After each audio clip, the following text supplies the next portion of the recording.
Corona प्रभावित अर्थव्यवस्था को सुधारिबा सरकार खूब शीघ्र एक बूस्टर डोज आनीपारती भित्तिभूमि प्रकल्प को प्रोत्साहन देवा लगी नुआ घोषणा हो पारे। स्थानीय शिल्प को अधिक प्रतियोगितामूलक करने घोषणा करिपारती प्रधानमंत्री।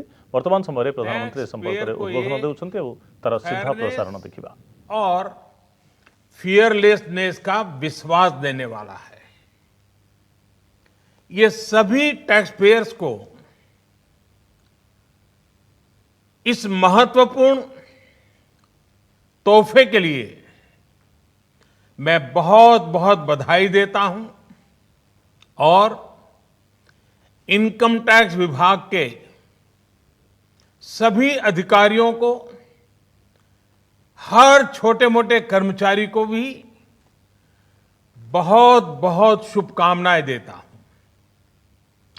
साथियों, बीते 6 वर्ष में हमारा फोकस रहा है banking the unbank, securing the unsecured और फंडिंग द अनफंडेड। आज एक तरह से एक नई यात्रा शुरू हो रही है। ऑनरिंग द ऑनेस्ट, ईमानदार का सम्मान। देश का ईमानदार टैक्स पेयर राष्ट्र निर्माण में बहुत बड़ी भूमिका निभाता है। जब देश के ईमानदार टैक्स पेयर का जीवन आसान बनता है, वो आगे बढ़ता है, तो देश का भी विकास होता है, देश भी आगे बढ़ता है।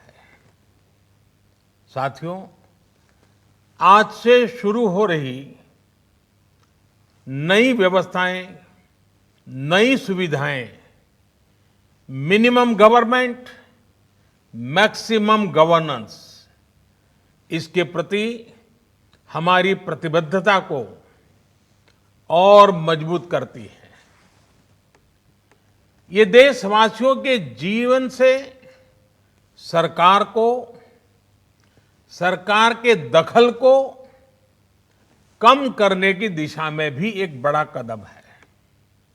साथियों, आज हर नियम कानून को, हर पॉलिसी को प्रोसेस और पावर सेंट्रिक अप्रोच से बाहर निकालकर उसको पीपल सेंट्रिक और पब्लिक फ्रेंडली बनाने पर बल दिया जा रहा है।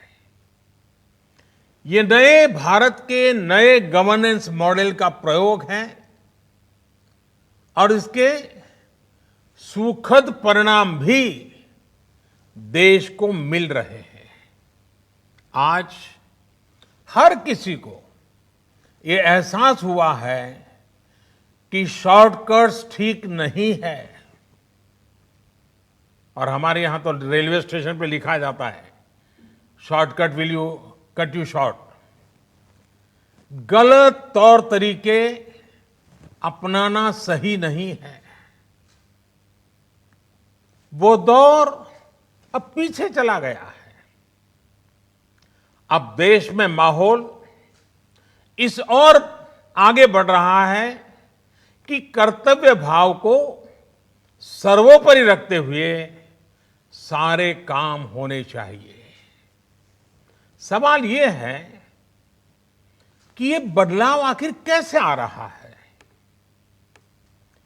क्या ये सिर्फ सख्ती से आया है? क्या ये सिर्फ सजा देने से आया है? जी नहीं, बिल्कुल नहीं। इसके अगर मोटे मोटे तौर पर मैं कहूं तो 4 बड़े कारण हैं। पहला, पॉलिसी ड्रिवन गवर्नेंस।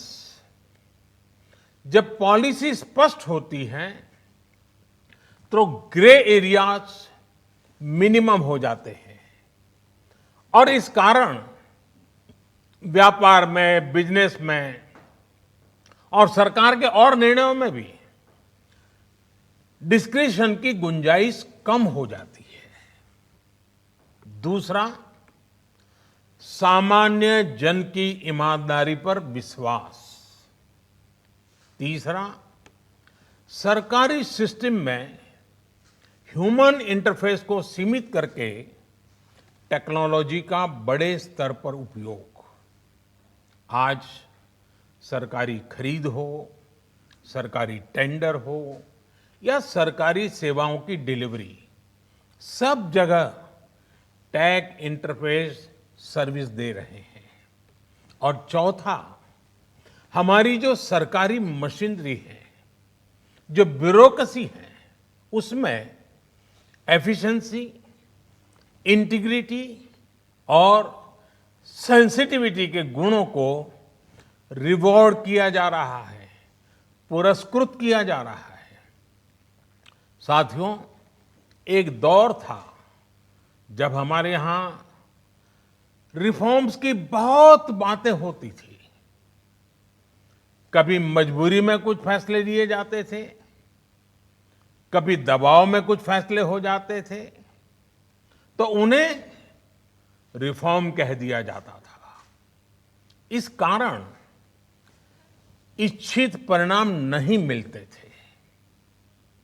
अब ये सोच और अप्रोच दोनों बदल गई है। हमारे लिए रिफॉर्म का मतलब है रिफॉर्म नीति आधारित हो, टुकड़ों में नहीं हो, होलिस्टिक हो और एक रिफॉर्म दूसरे रिफॉर्म का आधार बने, नए रिफॉर्म का मार्ग बनाए। और ऐसा भी नहीं है कि एक बार रिफॉर्म करके रुक गए। ये निरंतर सतत चलने वाली प्रक्रिया है।